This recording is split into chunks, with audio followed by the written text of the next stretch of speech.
Hello friends, welcome back. We are talking about second chapter of political science, federalism. Earlier we have seen meaning of federalism, key features of federalism, as well as federalism in context of India, like how federalism is practiced in India, as well as earlier we have seen how can we say India a federal country. Now there is one more topic in this chapter is decentralization, but decentralization in India. So first of all, what is meaning of decentralization here? Let's see. Decentralization means powers of states and central government, state government and central government taken and shifted to local government, also called that is self-government. Self-government because in third level of government, third tier of government, people directly involved here, so it is called local self-government. It is all about the third level of government, the local self-government, or it is also called the Panchayati Raj system. Here, let's see the necessity of this decentralization, especially in case of India. As we know that when our constitution was framed, that time there were two levels of government only which are prescribed. But in 1965, the third level of government that presented, which is Panchayati Raj or local self-government. And let's see why is it necessary in case of India. So, as we know that India is a very large country with large geographical area as well as the second largest populated country in the world. And so, two levels of government which are necessary. But as we know that many of the subunits of the Indian government, Indian state, like Uttar Pradesh, Haryana, Gujarat, and all other states which are larger in size. Let's take an example of Uttar Pradesh. If we talk about Uttar Pradesh, in case of population, in terms of population is larger than the country Russia. As we know that Russia is the largest country in terms of area, but in case of population, in terms of population, Uttar Pradesh population is more than Russia. More here, second Maharashtra. Maharashtra is bigger than Germany, and population of India, which is very large number and which is divided highly densely in different states. So it is not easy for large state like Uttar Pradesh, Maharashtra or any other state. It's not easy for govern those state or administration of those state is pretty much difficult for any government. So these states are internally very diverse. First of all, about the size in terms of geographical area as well as in terms of population that we know larger. At the same time, those states are diverse.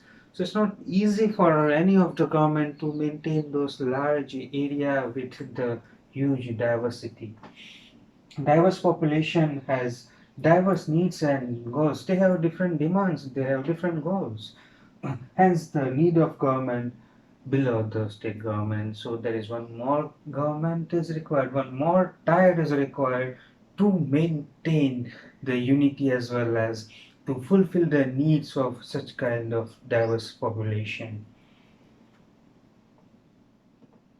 One more thing is that large number of people have large problems. They have their own issue, even that day-to-day issue, and sometimes those local issues that can't be solved by the different levels of government. Means the state government can't solve daily small issues like. For an example, a street light is broken in my street. So what to do?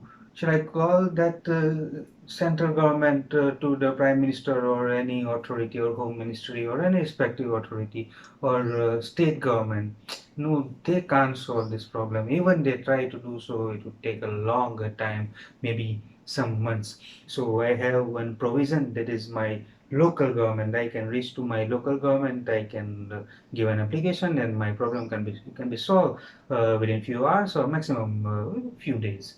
So this is the important.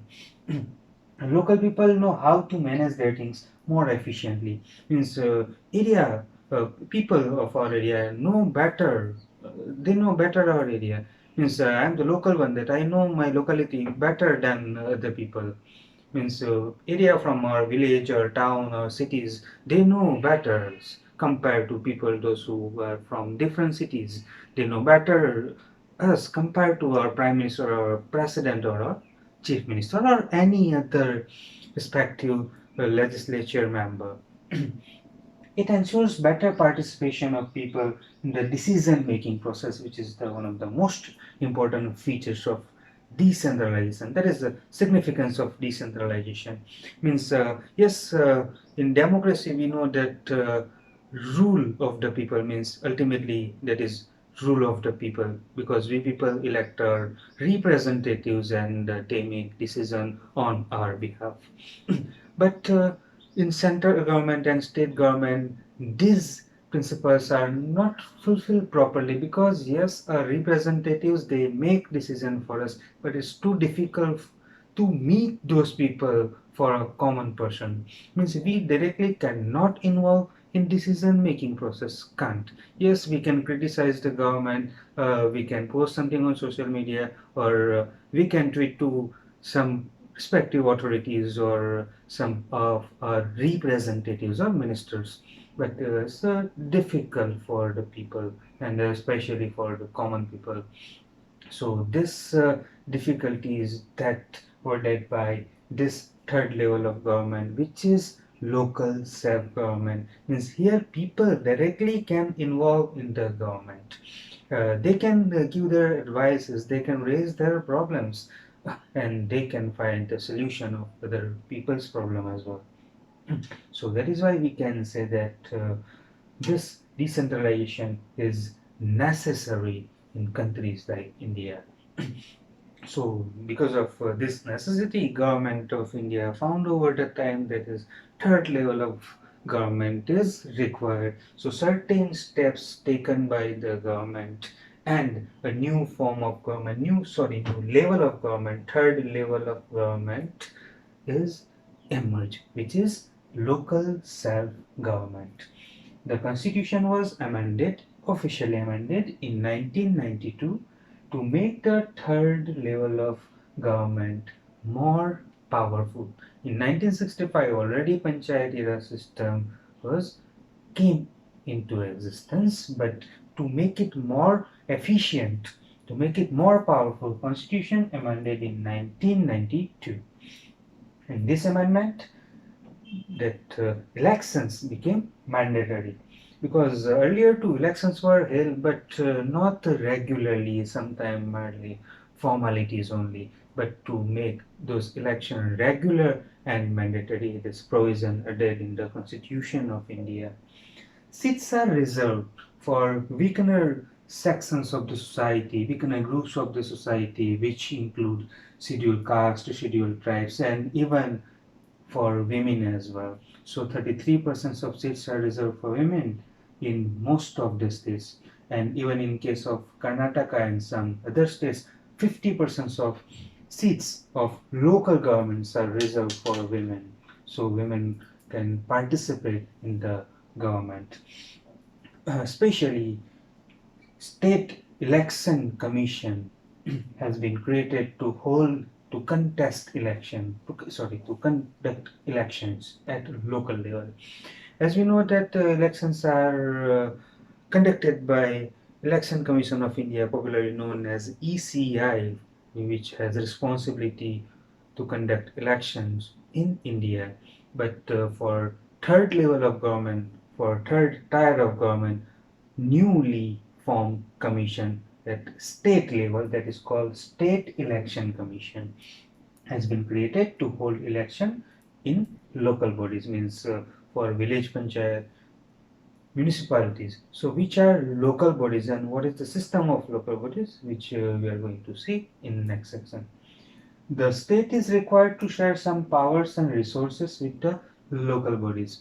As local bodies came into existence, so of course they require certain powers as well as with the power certain resources too. So those resources and power serve from the state government and shifted to the local bodies. Now let's see local bodies, third level of government, structure of local government. So mainly at very basic level, Gram Sabha. Gram Sabha means assembly of people. People means all adult people of the village can take part in this assembly where they discuss about various problems, they give their advices and they find the solutions. Then after that is village or gram panchayat, which is a body of certain elected people, and head of the panchayat is called sarpanch. Next is taluka level or block level, or in certain state it is called mandal panchayat. Taluka, tehsil, or block, which is a cluster of many villages. And many cluster of this